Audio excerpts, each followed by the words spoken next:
रामचरितमानस में पूरी वानर सेना समुद्री तट पर बैठी हुई थी और विचार कर रही थी कि माता सीता की खबर कैसे लेकर के जाया जाए, क्योंकि सुग्रीव राजा ने पूरी सेना को आदेश दिया था कि जब वापस आओ तो कुछ खोज खबर लेकर के आना।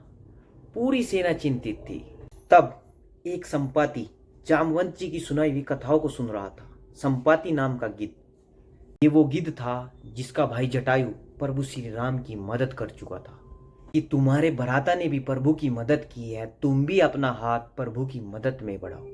तब संपाति कहता है कि मुझे श्राप मिला हुआ है, जब मैं माता सीता की खबर प्रभु श्री राम को दूंगा, प्रभु श्री राम की सेना को दूंगा, तब जाके मेरे पंख आने लगेंगे। तो तब संपाति बताता है कि यहाँ से 100 योजन की दूरी पर जब समुद्र लांग करके जाओगे तो त्रिकुटा पर्वत पर लंका नगरी बसी है, जिसका रावण राजा है, जो सीता माता का हरण कर करके ले गया है।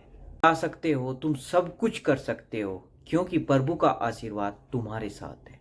जब गिद्ध ये बात कह रहा होता है तो उसके पंख धीरे धीरे आने लगते हैं और बोलता है कि ये प्रभु की असीम कृपा है। ये बात कह करके संपाति वहां से चला जाता है, लेकिन वानर सेना में विचार होता है कि आखिर जाएगा कौन। ये बात सबको पता है कि जब अंगद जी बलशाली थे और हनुमान जी भी बलशाली थे, लेकिन अंगद जी से पहले हनुमान जी लंका में क्यों गए। जामवंत जी से अंगद जी ने कहा, अंगद कही जाऊं मैं पारा, जिये संशय कछु फिरती बारा। बुद्धि और बल में बाली के समान थे अंगद जी। समुद्र पार जाना उनके लिए बहुत सरल की बात थी, किंतु वे कहने लगे कि मुझे लौटने में संशय है। आखिर वो कौन सा वापस लौटने में संशय था।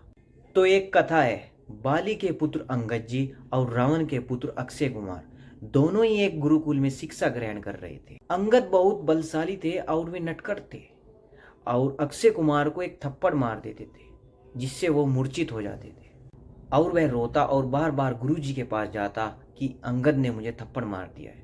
एक दिन गुरुजी अंगद पर क्रोधित हो गए और श्राप दे दिया कि अब की बार अक्षय पर हाथ उठाया तो तुम मृत्यु को प्राप्त हो जाओगे।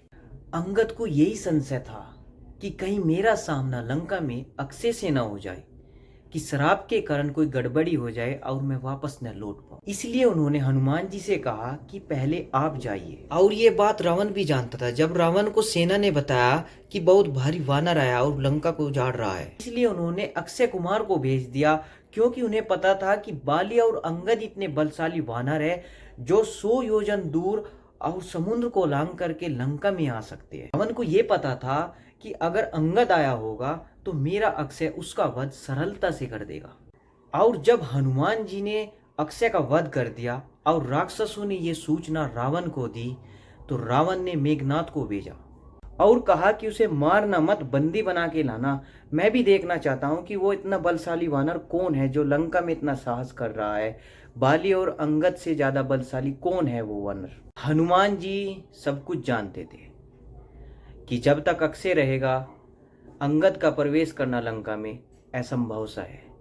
इसलिए उन्होंने अक्षय का वध किया और रावण को अपना बल और पराक्रम दिखाया और कहने लगे कि ये अंगद का पैर है, प्रभु श्री राम का वध करने की तुम बात ही जाने दो। कैसा लगे ये छोटा सा रामायण का एक हिस्सा, अंगद, बाली, अक्षय और हनुमान जी का। कमेंट करके जरूर बताना। हमारी वीडियो को लाइक करना। अगर हमारे चैनल पर नए हो तो हमारे चैनल को सब्सक्राइब करना। जय श्री राम, जय श्री राधे, जय श्री श्याम।